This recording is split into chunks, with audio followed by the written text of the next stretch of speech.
Welcome. In this video, we're going to talk about a SWOT analysis and how you apply that in strategic planning. This video is in two parts. The first, we're going to look at the strengths and weaknesses. And then the second video, we're going to look at the opportunities and threats. So the first question to ask yourself is why use SWOT in the first place? Well, one, it's a great way to balance perceptions so that you can see both sides of the coin. You can see the strengths and weaknesses of an organization. You can see opportunities and threats. And it's also a standard way to source data.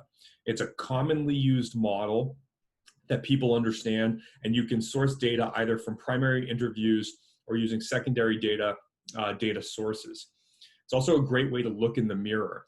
Right? And look in the mirror is that internal analysis when you do the strengths and the weaknesses and really understanding what those are for your organization. The second is it's a great way to look at the market from an opportunities and threats perspective as you begin the journey to craft strategy. So the internal analysis, the strengths and weaknesses side, is about looking in the organization. It's about looking at your customers. It's about looking at operations. It's about looking at your financial position, the talent that you have, and the overall internal holistic picture of the organization. So organizations come in all shapes and sizes. And when we look at our strengths and weaknesses, we want to look at strengths as things we can leverage. Leverage for growth, leverage for implementing strategy.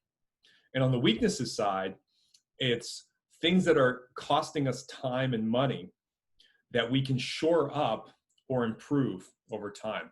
So let's take a look at strengths real quick. Again, when you're diving into assessing strengths, you want to be able to look at two sources: the primary data, which is going to be typically interviews, focus groups, and things of that nature, and then secondary data, which is going to be information about the organization, whether that's financial reports, whether that's customer data analysis, etc.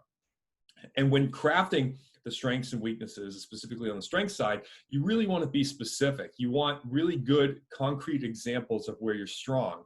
For example, saying staff or our team is not a great example, but being specific about things that are strong, such as we have a really highly capable mergers and affiliations team, and because of that, we can implement and execute consolidation strategy at a rapid pace. And so some other examples are, rather than saying we're financially strong, you can say that we have cash to acquire distressed organizations and manage the capacity to do that. Rather than saying we have good technology, you can say we have an enterprise resource platform that will enable scale, be a value proposition to potential partners that we're talking to for our growth strategy. When we look at weaknesses, right, again, you're doing the same thing. You're gathering that data from stakeholder interviews. You're looking at data sources that you may have. So for example, rather than saying communication is one of our weaknesses, you might say we have a lack of access to key information such as X, Y, and Z.